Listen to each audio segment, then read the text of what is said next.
आज हम बनाने जा रहे हैं फ्रेश पाइनएप्पल केक।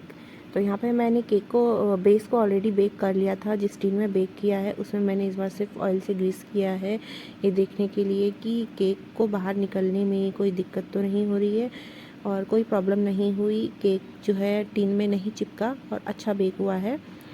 तो यहाँ पे टॉप लेयर को ना मैंने थोड़ा सा थिक ही कट किया है, क्योंकि आज हमने गोल केक से स्क्वायर केक बनाना है। वैसे मेरे पास स्क्वायर केक का टिन नहीं है, जिसके पास है वो उससे बना सकते हैं, लेकिन गोल से भी बन जाता है। मैं जल्दी ही लूँगी स्क्वायर केक टिन भी, क्योंकि ज़रूरत पड़ती है उसकी भी। तो यहाँ पे हमने केक बेस को जो है 3 लेयर्स में कट कर लिया है।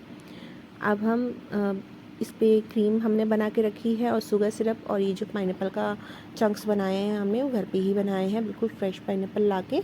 शुगर सिरप में हम थोड़ा सा पाइनएप्पल क्रश को ऐड कर देंगे, ताकि हमारे हर ब्रेड में भी हमारा पाइनएप्पल का अच्छा सा फ्लेवर आ जाए।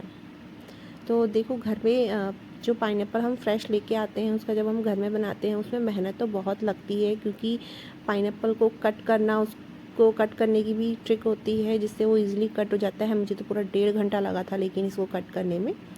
तो चलो, लेकिन खैर कोई बात नहीं, टेस्ट अच्छा आना चाहिए घर का बनी हुई चीज़ का, और बिल्कुल फ्रेश का तो टेस्ट बहुत ही बढ़िया था। तो यहाँ पे हमने ब्रेड को सोक करने के बाद उस पर क्रीम के लेयर अप्लाई करी है। मुझे क्रश ऐड करना था, वो मैं भूल गई, लेकिन इसके ऊपर से मैं क्रश को ऐड करूँगी। तो हमने पाइनएप्पल के भी पीसेस को अच्छे से चारों तरफ फैला करके डाला है, ताकि हर किसी के बाइट में, हर किसी के केक में पाइनएप्पल के पीस भी आएँ।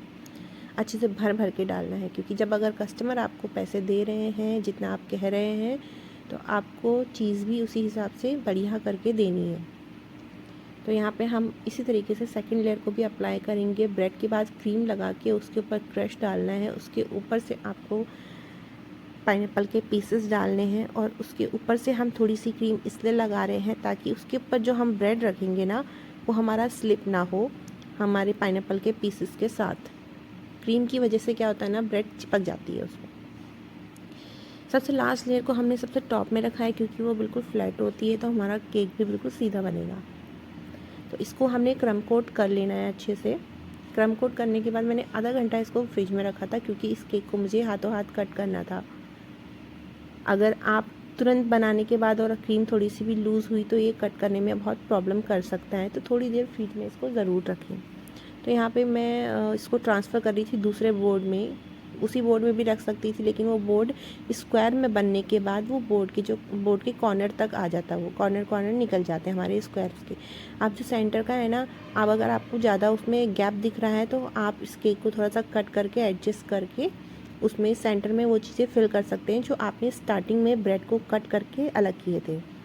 तो अब यहाँ पे हमने फाइनल फिनिशिंग भी कर ली है, और केक का डिज़ाइन मैंने जिनके लिए बनाया था उनके हिसाब से रखा है। उनको जो केक का डिज़ाइन पसंद आया था वही मैंने केक का डिज़ाइन दोबारा बनाया है, क्योंकि उन्होंने साफ कहा था उन्हें स्क्वायर ही चाहिए और केक का डिज़ाइन भी यही चाहिए। तो ये केक का डिज़ाइन वैसे मैं तीसरी बार बना रही हूँ, लेकिन उन लोगों के लिए मैं ये केक का डिज़ाइन दूसरी बार बना रही हूँ। तो यहाँ पे केक का कलर, केक का डिज़ाइन, केक का शेप सब मैंने उनकी पसंद का ही रखा था। तो यहाँ पे फ्रेंड्स, अगर आपको पाइनएप्पल के वो कंपोट की रेसिपी देखनी है तो आप कमेंट करके बताइएगा, और आपको अगर केक का डिज़ाइन अच्छा लग रहा है तो आप वो भी कमेंट करिएगा, लाइक शेयर करिएगा, फॉलो करिएगा चैनल को। तो यहाँ पे फ्रेंड्स, मैं सिर्फ केक ही नहीं, ये मेरा कोई बिज़नेस नहीं है, बस मैं अपने शौक़ से अपने लिए घर में बनाती हूँ। किसी को चाहिए होता है तो मैं बना लेती हूँ कभी कभार। ऐसा मेरा कोई बिज़नेस नहीं है कि मैं डेली बना रही हूँ केक। मैं अपने गार्डन की भी वीडियो अपलोड करती हूँ, मैं अपने घर का भी काम करती हूँ, अपनी छत का भी करती हूँ, और अपना केक भी बनाती हूँ। तो फ्रेंड्स, लाइक शेयर कमेंट करिएगा, सपोर्ट करिएगा। वीडियो अच्छी लगी हो तो चैनल को फॉलो